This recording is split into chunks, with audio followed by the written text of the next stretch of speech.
It is a true honor to welcome you all to SIMS Hospital.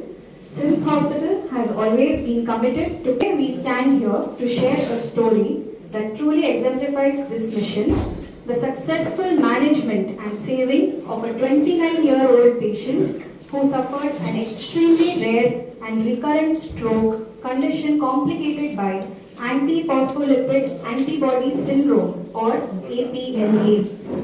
We have a distinguished panel of specialists with us today whose collaborative effort made this life-saving outcome possible. Please join me, Dr. Prabhash Prabhakaran, Director. Good afternoon, everybody.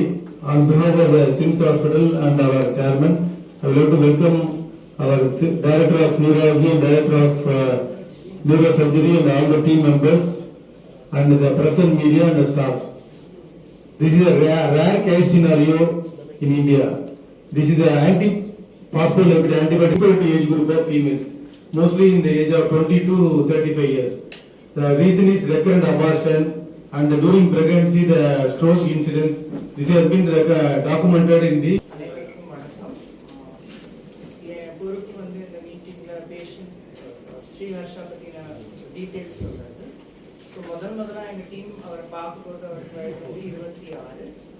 So அப்போ எமர்ஜென்சில வந்தப்போ அவர் மயக்க நிலையில தான் வந்தார்.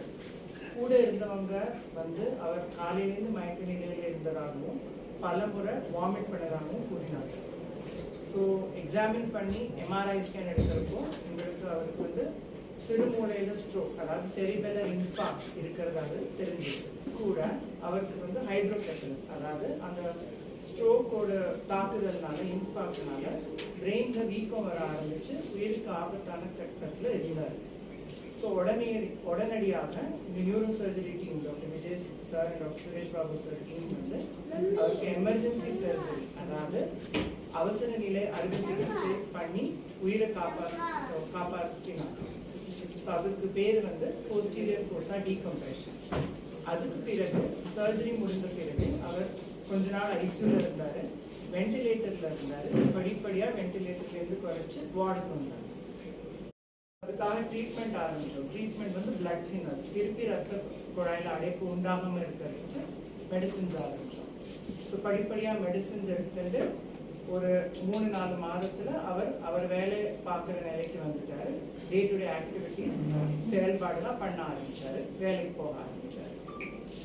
இதுக்கப்புறம் அவர் regular follow அப்ல இருந்தார். Second time அவர் admission வரப்போ அவருக்கு என்ன சிம்டம்ஸ் இருந்துச்சுன்னா, அவருக்கு வந்து கொஞ்ச நேரத்துக்கு 10 நிமிடத்துக்கு ரைட் கை செயல்பாடு வரல, பேச்சு குடல் இருந்துச்சு. அது 2 முறை 10 நிமிடத்துக்கு இருந்துச்சு. அதோட ரைட் காலில் வலது காலில் வலியும் இருந்தது. ஸோ அவர் எக்ஸாமின் பண்ணி பார்க்குறப்போ அவருக்கு பேச்சு பாதிப்பு இருந்தது, ஸ்பீச் டிஃபிகல்ட்டி இருந்தது. ரைட் கை அசைவு செயல்பாடு கொஞ்சம் கம்மியாக இருந்தது. எக்ஸாமின் பண்ணி ஸ்கேன் பண்ணுறப்போ அவருக்கு 3 உடல் உறுப்புகளில் ரத்த குழாய் அடைப்பு பாதிப்பு இருந்ததாக தெரிஞ்சுங்க. அதாவது இடது பக்கம் மூளைக்கு போகிற ரத்த குழாயில் அடைப்பு கொஞ்சம் பாதிப்பு ஏற்பட்டிருந்தது. இன்னொன்று வந்து வலது காலுக்கு போகிற ரத்த குழாயில் அடைப்பு இருந்தது.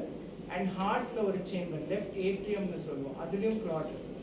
இந்த ஹார்ட்ல கிளாட் இருந்ததுனால அவருக்கு வந்து காலில் வலது காலையும் இடது பக்கம் மூளையிலையும் பாதிப்பு ஏற்பட்டது. ஸோ எங்கள் vascular surgery team doctor Sairam வந்து பேஷண்ட் எக்ஸாமின் பண்ணாரு. பார்த்துட்டு காலோட ரத்த குழாய் அடைப்பு நம்ம எடுக்கலைன்னா கால் நம்ம சேவ் பண்ண முடியாது, கால் காப்பாற்ற முடியாதுங்கிற அறிகுறிக்கு வந்தோம். அதுக்கு பிறகு ஒரு அவசர அறுவை சிகிச்சை, காலுக்கு எமர்ஜென்சி த்ராம்பெக்டமி, அதாவது ஆன்ஜியோ மூலமாகவே அந்த ரத்த குழாய் அடைப்பு கிளாட்டை எடுக்கிற ப்ரொசீஜர் பண்ணாங்க. அது பண்ணிட்டு ஏன் இது அவருக்கு மெடிசின்ஸ் எடுத்தும் ஏன் இது வந்ததுன்னு நம்ம கேட்குறப்போ தான் தெரிஞ்சது. 2 to 3 நாள் மெடிசின் எடுக்க அவர் தவறிட்டார். அதுக்கு பிறகுதான் இந்த சிம்டம்ஸ்லாம் அவருக்கு வந்தது. ஸோ இந்த சர்ஜரி பண்ணினப்புறம் அவருக்கு படிப்படியாக ஃபிசியோதெரப்பி அண்ட் மெடிக்கேஷன்ஸ் திருப்பி ரீஸ்டார்ட் பண்ணினோம். ரீஸ்டார்ட் பண்ணி படிப்படியாக அவர் இம்ப்ரூவ் ஆக ஆரம்பித்தார். ஒரு 2 மாதத்தில் சுயமாக நடக்க ஆரம்பித்தார். சுயமாக நடக்கிறதுனா வித் சப்போர்ட் கொஞ்சம் கொஞ்சமாக நடக்க ஆரம்பித்தார். பேச்சும் நல்லா இம்ப்ரூவ்மெண்ட் ஆச்சு. ஒரு விழிப்புணர்வுக்காக தான் கொடுக்கணும். வேறு அட்வைஸ்மெண்ட் கிடையாது.